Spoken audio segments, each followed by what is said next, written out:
स्वागत है आपका। मैं हूं आपके साथ चंदन भारद्वाज। बदला लेगा तालिबान, पाकिस्तान से जंग का ऐलान।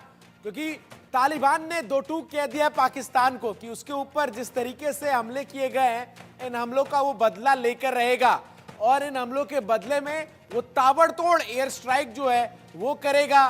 वो अपने तमाम जो जवान हैं उनको पाकिस्तान से सटी सीमाओं पर तैनात कर चुका है। और आज इसी विषय पर चर्चा भी करेंगे। तमाम मेहमान हमारे साथ जुड़ेंगे, लेकिन बड़ी खबर से शुरुआत करते हैं, जहां पाकिस्तान और अफगानिस्तान के बीच जंग जैसे हालात जो है वो नजर आ रहे हैं। अफगानिस्तान में टेंशन जो है वो बढ़ रही है, क्योंकि डुरांड लाइन पर दोनों देशों के बीच भारी तनाव है। अफगानिस्तान के डुरांड लाइन को नहीं मान रहा अशरफ गनी सरकार ने। आपको बता दें कि जिस तरीके से डुरांड लाइन को लेकर समझौता हुआ था, ऐसे में ये बड़ी जानकारी इस वक्त आपको दे रहा हूं, जहां डुरांड लाइन को लेकर दोनों देशों के बीच भारी तनाव है। डुरांड लाइन को नहीं मानता अफगानिस्तान, ये कहना है उसकी तरफ से। साथ ही साथ अशरफ गनी सरकार में शांत था बॉर्डर, और जिक्र इस बात का भी किया गया है कि तालिबानियों के सत्ता संभालने पर संघर्ष बढ़ा है, ये पाकिस्तान कह रहा है। 1893 में अफगानिस्तान के साथ 2640 किलोमीटर की रेखा जो है वो खींची गई थी, जो कि पाकिस्तान और अफगानिस्तान को अलग करती है, और इसका नाम जो है वो डुरांड लाइन रखा गया था।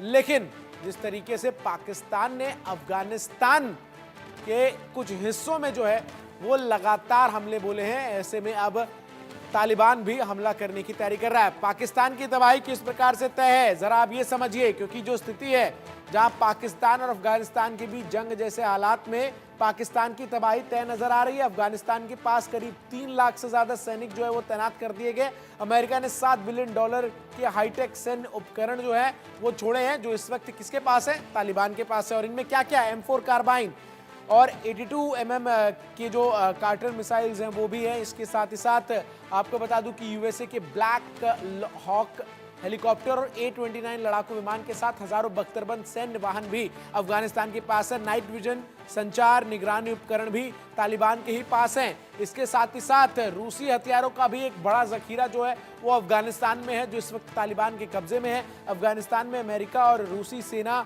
10 साल तक वहां पर युद्ध के लिए रहे, और ऐसे में जब वो वहां से गए तो तमाम हथियार वहीं पर छोड़ के चले गए। और इन हथियारों पर कब्जा किसका है? तालिबान का। और तालिबान युद्ध किसे लड़ने का ऐलान कर रहा है? पाकिस्तान से। हमला किस पर कर रहा है तालिबान? पाकिस्तान पर। तो पाकिस्तान के लिए तबाही जो है वो तय इसलिए नजर आ रही है क्योंकि अफगानियों ने अमेरिका रूस की सेना से, आपको बता दें कि जिस तरीके से युद्ध लड़ा इन सब के बीच। अब जरा देखिए ग्लोबल रैंकिंग, पाकिस्तान 9वें स्थान पर है। जरा एक बार दोबारा से पिछले ग्राफिक्स लाइए, दर्शकों को बताएं, और फिर हम आगे बढ़ेंगे। क्योंकि जिस तरीके से किसकी कितनी ताकत है ये अगर आप समझिए तो आप समझेंगे कि अफगानिस्तान के पास जो है वो करीब 3 लाख से ज्यादा सैनिक हैं। अमेरिका ने $7 बिलियन के हाईटेक सैन्य उपकरण जो हैं वो छोड़े हैं। इसके साथ ही साथ तमाम अत्याधुनिक हथियार जो हैं वो अमेरिका के पास जो थे, जो अफगानिस्तान में छोड़कर गया, वो भी तालिबान के ही पास हैं। कौन कहाँ किस पर भारी है वो वाले ग्राफिक्स जो हैं वो लाइए। उसके बाद हम दर्शकों को जो है बताएंगे कि आखिर किसकी ताकत कितनी ज्यादा है और कौन किस स्थान पर जो है वो रैंकिंग्स में खड़ा होता है। ग्लोबल रैंकिंग में 9वें स्थान पर पाकिस्तान, 115वें पर तालिबान है।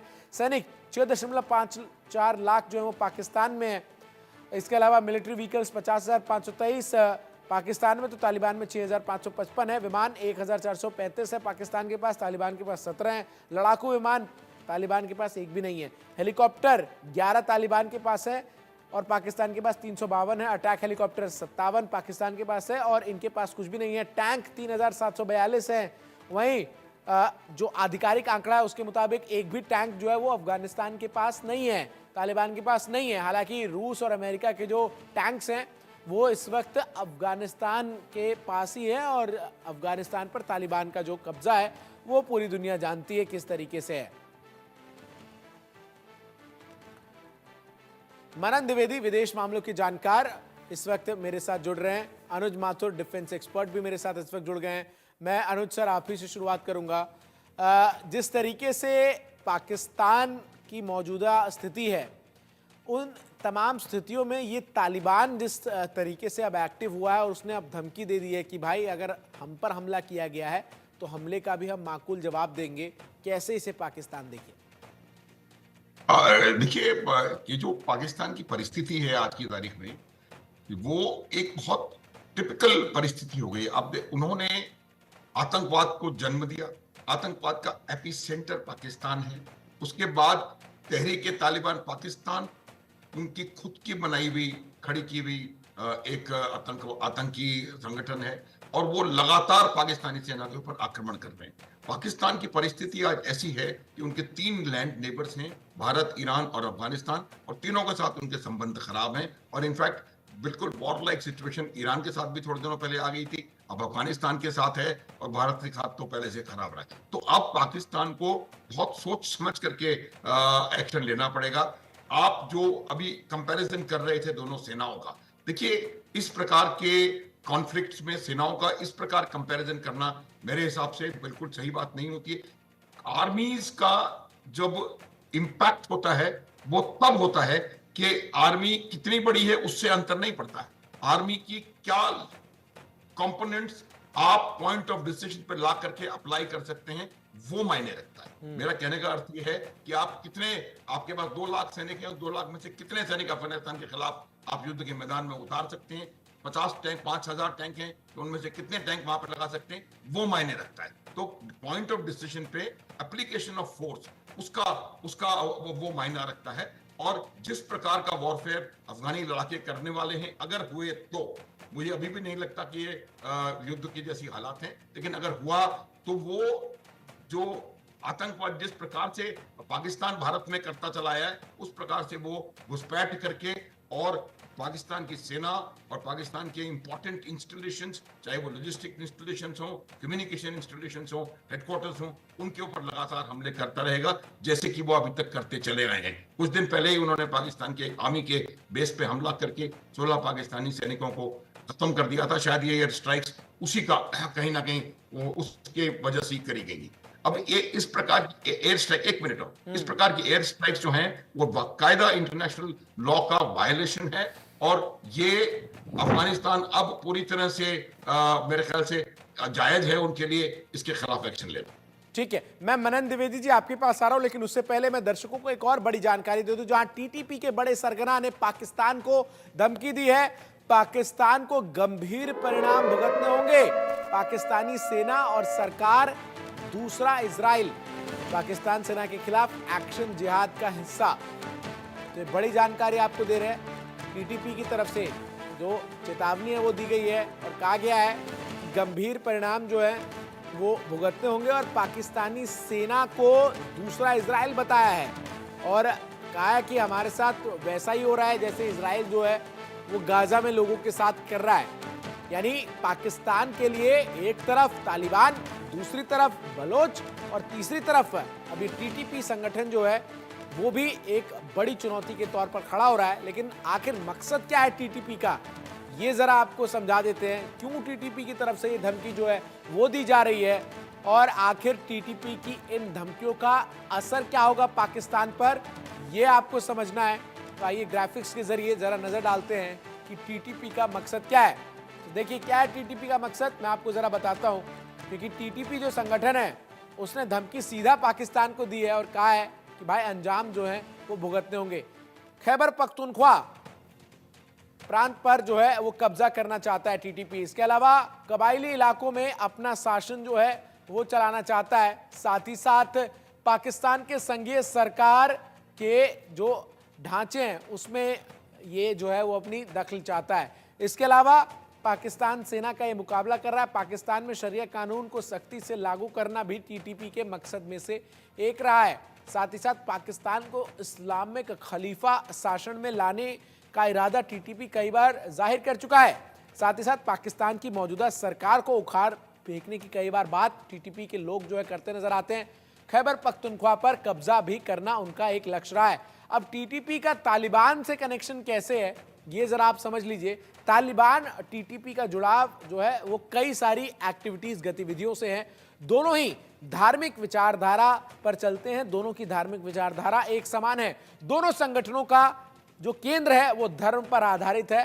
पाकिस्तान जो है वो इस्लामिक खलीफा हो जाए ये टीटीपी भी कहता है, तालिबान भी एक जो है इसी रास्ते पर चल रहा है। पाकिस्तान और अफगानिस्तान के गरीबों को टारगेट किया जा रहा है, और टीटीपी के जो अधिकतर लड़ाके हैं वो ये गरीब ही हैं जो कि पाकिस्तान के अलग अलग प्रांत में हैं और उन्हें शामिल किया जा रहा है। मनन द्विवेदी जी हमारे साथ बने हुए हैं। मनन सर, अब सवाल ये है कि जिस तरीके से पाकिस्तान के सामने चुनौती है, एक तरफ बलोच, एक तरफ टीटीपी और एक तरफ तालिबान, और क्या ये तीनों इंटरकनेक्टेड हैं? क्या इस बात की पॉसिबिलिटीज है कि पाकिस्तान में आने वाले समय में ये तीनों यूनाइट होकर वहां की सरकार के खिलाफ कुछ बड़ा कर सकें? जी, मुझे यहाँ पर लगता है कि पाकिस्तान की जो डोमेस्टिक सिचुएशन है, जो उसके राजनीतिक, इकोनॉमिक और डिप्लोमेटिक जो स्थितियां हैं, जो सिनेरियो हैं, उसके चलते पाकिस्तान को ये एग्रेसिव कदम टीटीपी के अगेंस्ट अभी नहीं उठाना चाहिए था, क्योंकि हम लोग जानते हैं कि पटकीका में अटैक किया गया, एयर स्ट्राइक्स की गई, जो कंप्लीटली इंटरनेशनल लॉ, अंतर्राष्ट्रीय विधि का उल्लंघन है। पर मुझे कहीं ना कहीं लगता है कि एक तरीके का प्रणेता है पाकिस्तान आतंकवाद का, कट्टरवाद का। तो उसके चलते मतलब हम ये कहेंगे कि तालिबान जो लड़ रहा है वो अपने देश के लिए लड़ता था अमेरिका से, और उससे पहले अब्दुल रशीद दोस्तम और 80 के दशक में ये जो भी कॉन्फ्लिक्ट हुए वो सोवियत यूनियन के अगेंस्ट हुए। पर हम यहाँ पे हम देखेंगे कि हमारे लिए ये बिल्कुल अच्छी बात नहीं है कि ये जो पूरा क्षेत्र है, पूरा जो रीजन है, ये अनस्टेबल हो, यहाँ पर वॉर हो या वायलेंस हो। और जहां तक आपने बलूचिस्तान की बात की, तो हम देखेंगे कि पाकिस्तान एक ऐसा कंट्री है जो सब एंगल से, सब पर्सपेक्टिव से पूरी तरीके से घेर लिया गया है, और डोमेस्टिक प्रॉब्लम्स, इकोनॉमिक प्रॉब्लम्स के अलावा और राजनीतिक अस्थिरता के अलावा टीटीपी उनको बहुत वर्षों से तंग कर रहा है। और अगर हम यहाँ देखें तो इतिहास के पन्ने पलटे तो हम पाएंगे कि 2007 में बैतुल्ला मसूद उन्होंने स्टार्ट किया ये टेररिस्ट ऑर्गेनाइजेशन, और जैसा कि आपने भी बताया कि अब ये पाकिस्तान की सत्ता में कहीं ना कहीं पार्टिसिपेट करना चाह रहे हैं, कहीं ना कहीं केक का एक पोर्शन टीटीपी भी चाह रहा है। पर सबसे बड़ी बात हम ये देखें तो मैं अपनी बात को छोटा करते हुए यही बोलूंगा कि प्रेसिडेंट बैरक ओबामा ने 2011-12 में एक टाइटल यूज किया था अफगानिस्तान और पाकिस्तान के एरिया को, जिसको हम लोग आफ पाक कॉनड्रम के नाम से जानते हैं। उन्होंने कहा था कि ये दुनिया की सबसे अनस्टेबल और सबसे खतरनाक जगह है, the most dangerous place on the world.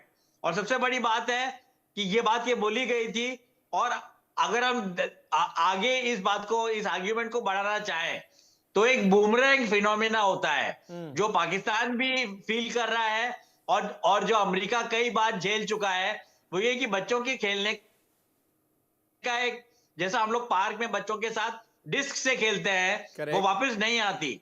पर ये बूमरैंग का ग्रेविटेशनल और साइंटिफिक फॉर्मूला ऐसा होता है कि आप किसी के गले पे आप बूमरैंग फेंकिए डिस्क की तरह, तो वापस वो बूमरैंग आकर आपके गले पे ही टकराएगा और आपको ही हानि देगा। तो यही स्थिति पाकिस्तान को झेलनी पड़ रही है। पर जहां तक कंटेम्पररी डेवलपमेंट्स की बात है, मुझे लगता है कि जो समय और जो मौका और पाकिस्तानी अस्थिरता के दौरान वहां के रावलपिंडी के हुक्मरानों ने चुना है, वो गलत चुना है, क्योंकि तालिबान को कोई टैंक्स की या एयर सपोर्ट की जरूरत नहीं होगी। ये मर्सिनरीज हैं, ये लोग कट्टरवादी आतंक। बिल्कुल, आपकी आवाज से रुक गई है, लेकिन बहुत इंपॉर्टेंट और वैलिड पॉइंट आप यहां पर रेज कर रहे हैं, क्योंकि टीटीपी जिस तरीके से आगे बढ़ रहा है, जिस तरीके से वो अपना इरादा स्पष्ट कर रहा है, ऐसे में मुश्किलें पाकिस्तान के लिए होंगी। लेकिन बड़ी खबर और आपको बता दूं, जहां तालिबान की चेतावनी के बाद पाकिस्तान में अब टेंशन साफ तौर पर नजर आ रही है। चेतावनी के बाद टेंशन साफ तौर पर नजर आ रही है, और आपको बता दूं कि पाकिस्तान के शहरों में टीटीपी जो है वो हमला कर सकता है, ये जानकारी जो है सामने आ रही है। साथ ही साथ हमले की चेतावनी के बाद पाकिस्तानी सेना जो है वो सतर्क हो गई है। इसके साथ ही साथ केपीके में पाकिस्तानी सेना के जो तमाम टैंक्स हैं उनको तैनात कर दिया गया, और हमले की चेतावनी के बाद पाकिस्तान की जो सेना है वो अलर्ट मोड पर आ गई है। यानी तालिबान ने चेतावनी दी है और पाकिस्तान तालिबान की चेतावनी को हल्के में नहीं ले रहा है। वो जानता है क्या कुछ कर सकता है तालिबान, क्योंकि कोई ऑर्गेनाइज्ड संगठन नहीं है। हमला करने के लिए ये जाना जाता है आत्मघाती हमले कर सकता है, पाकिस्तान में तबाही मचा सकता है। केपीके के पाकिस्तान सेना के लिए टीटीपी जो है वो चुनौती इस वक्त बनती हुई नजर आ रही है और जो परिस्थितियां हैं वो लगातार चिंताजनक पाकिस्तान में हो रही हैं।